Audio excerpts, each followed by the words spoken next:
अन्ना जी, इनको मेरा प्रेम पूर्वक जय गुरुदेव। साथ ही साथ यहाँ पर उपस्थित टाकड़ी गांव के समस्त ग्रामस्थ माता पिता भाई बहनों को और दूर दराज से आए हुए सभी माता पिता भाई बहनों को, बच्चे और बच्चियों को बड़े प्रेम के साथ जय गुरुदेव।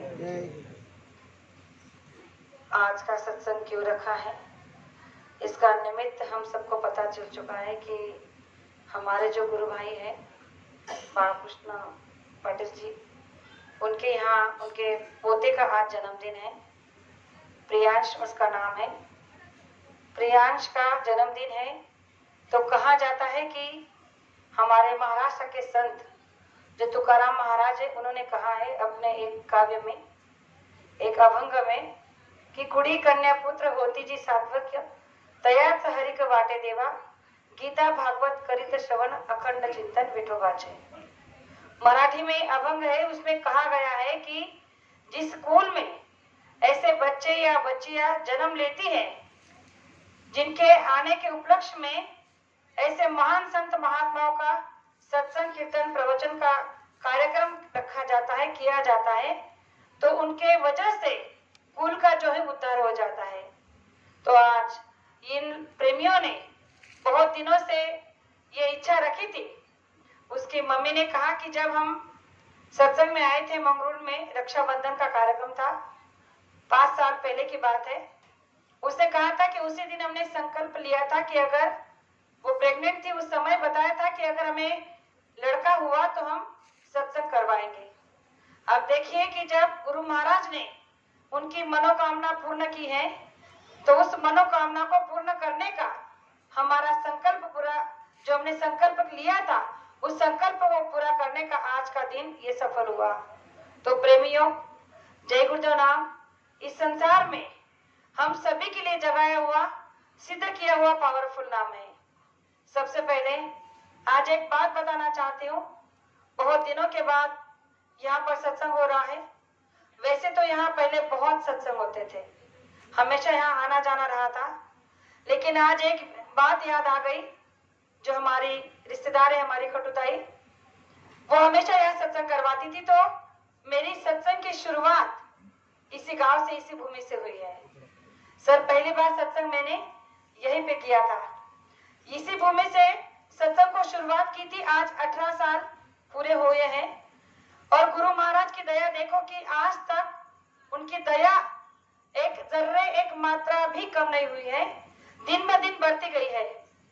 तो ये इस जय गुरुदेव नाम का बहुत बड़ा अनुभव है कि संसार में आज तक हमने जितने भी प्रेमियों ने जो गुरु महाराज से जुड़े हैं, उन्होंने आज तक जो जो भी मनोकामनाएं रखी हैं, तो हमारी हर एक मनोकामना पूर्ण हुई है। ऐसा कोई प्रेमी नहीं कि जिसने गुरु महाराज से कुछ मांगा हो और उसे ना मिला है और ना ही उसकी मनोकामना पूर्ण हुई हो। गुरु महाराज ने इतना ही नहीं, जो लोग गैर सत्संगी है, संसारी हैं, जिन्होंने केवल एक बार सत्संग में आने के बाद एक बार गुरु महाराज से कुछ अपने संसार की मनोकामना रखी होगी और अगर उनका नेक उद्देश्य रहा होगा तो उनकी भी मनोकामना गुरु महाराज ने पूरी की है। ऐसे कई उदाहरण हमारे आपके पास में है। तो प्रेमियों, ये जय गुरुदेव नाम आज इस संसार में हमारे आपके लिए परम पूज्य बाबा जय गुरुदेव जी महाराज ने जगाया हुआ है। आज हम देख रहे हैं कि संसार में लोगों के पास समय नहीं है, इतना भगदड़ मची है संसार में, पैसे कमाने की इतनी होड़ लगी है कि बेईमानी, झूठ, फरेब, इसका कोई पालावार नहीं रहा है। आज हम देख रहे हैं कि लोग मांसाहार का सेवन कितना जोरों शोरों से कर रहे हैं। तो प्रेमियों, गुरु महाराज ने कहा है कि जिन बेजुबान जानवरों को आप मार काट कर खा रहे हो, कभी एक बार उनके बारे में सोचकर देखो तो आपको पता चल जाएगा कि कितने बेरहमी से आप उनकी हत्या कर रहे हो, उन्हें बेरहमी से काट रहे हो, उनकी गर्दन पर चाकू छुरी चला रहे हो और उन्हें मार काट कर खा रहे हो। तो इसका एक उदाहरण गुरु महाराज ने कहा था कि जैसा तुम करोगे वैसा तुम्हें भरना होगा, क्योंकि ये देश कर्म प्रधान है, यहाँ कर्म को प्रधानता दी गई है और इसलिए कहा जाता है कि कर्म प्रधान विश्व रचि राखा, जो जस कर्म करे तस फल चाखा। इसका एक छोटा सा प्रमाण मैं देना चाहती हूँ। एक परिवार था, उस परिवार में उस बहन को 3 बच्चे थे।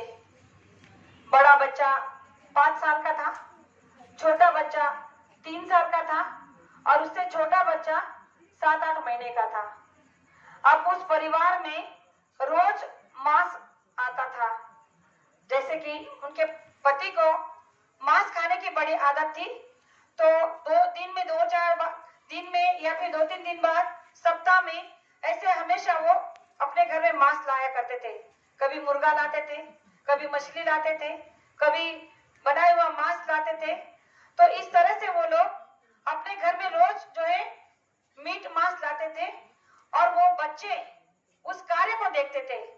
जब उस बहन का जो पति था वो जब मुर्गा लाता था तो उस मुर्गे को छत पे ले जाता था और घर में जो छुरी होती थी उस छुरी से उस मुर्गे के गर्दन पर छुरी चलाता था। मछली लाता था तो उस मछली को भी छुरी से काटता था। तो उनका जो बड़ा बेटा था 5 साल का, वो ये कृत्य रोज देखता था कि हमारे पापा जो है, हमारे पिताजी जो है घर में रोज मुर्गा लाते हैं, मछली लाते हैं, मीट मांस जो भी खाने वाला मांस होता है वो लाते थे और इस तरह से काटते वो और उसे बनाते थे। अब एक दिन ऐसा हुआ कि उसके पिताजी किसी काम से कहीं चले गए। अब वो दोनों भाई खेल रहे थे। अब खेल रहे थे तो उस बड़े ने छोटे को कहा कि देखो, जो पिताजी करते हैं वही आज हम करेंगे, वही खेल हम खेलेंगे। उसने घर में से चाकू लिया और वो छोटा, उससे जो 3 साल का था, उस भाई को लेकर छत पे चला गया और उसकी माँ जो 7-8 महीने का जो बच्चा था उसे टब में नहला रही थी। अब वो बड़ा बेटा उस छोटे बेटे को लेकर गया बीच वाले को और उसे कहा कि आज तुम ऐसे लेट जाओ और देखो, जैसे पापा उस मछली पर, उस मुर्गी पर जैसे छुरी चलाते थे वैसा ही खेल आज हम खेलेंगे। तुम लेट जाओ, मैं तुम्हारी गर्दन पर जो है ये छुरी चलाऊंगा। और प्रेमियों, उस बच्चे ने अपने छोटे भाई को लेटा दिया और उसको चाकू से उसकी गर्दन को है जो काट दिया। अब वो तो अज्ञान था, अबोध था, उसे इस बात का ज्ञान ही नहीं कि वो जो कर रहा है वो गलत है, वो काम वो जो कर रहा है इससे कितना बड़ा नुकसान होने वाला है ये उसे पता नहीं था, क्योंकि उसने केवल अपने बाप को इस कृत्य को करते हुए देखा था।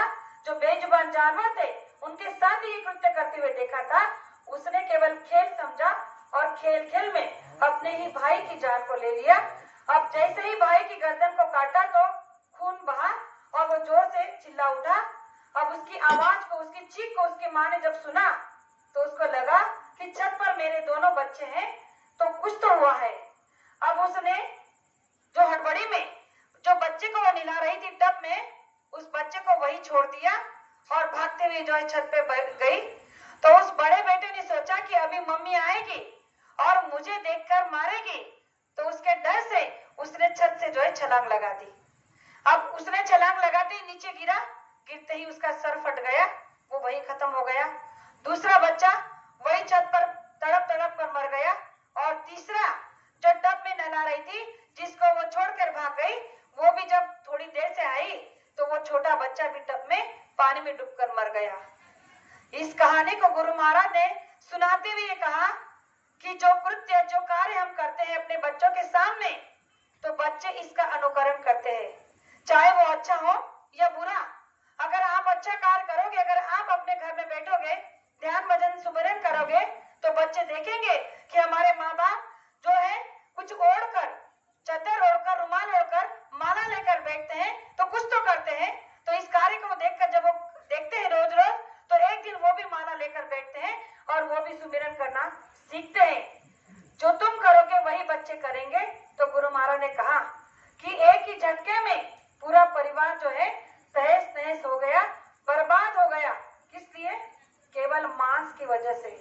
इसलिए गुरु महाराज ने कहा कि इस कलयुग में आपको जो है संत महात्मा बार बार सत्संग के माध्यम से ये समझाने की कोशिश कर रहे हैं कि मनुष्य शरीर बड़े सौभाग्य से मिला है, अब की बार मिला है, दोबारा नहीं मिलेगा। इसीलिए अब की बार मिला है तो इसमें सोच विचार कर अपना जीवन बसर करो।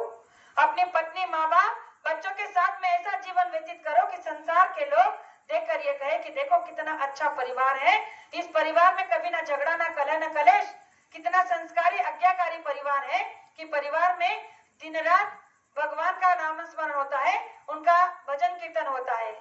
तो हमारे गुणों से हमारे ही परिवार की जो है गांव में या फिर बिरादरी में या रिश्तेदारों में हमारी चर्चा होती है। तो प्रेमियों, संत महात्मा बार बार इस बात को इसीलिए दोहराते हैं कि आने वाला समय बहुत खराब और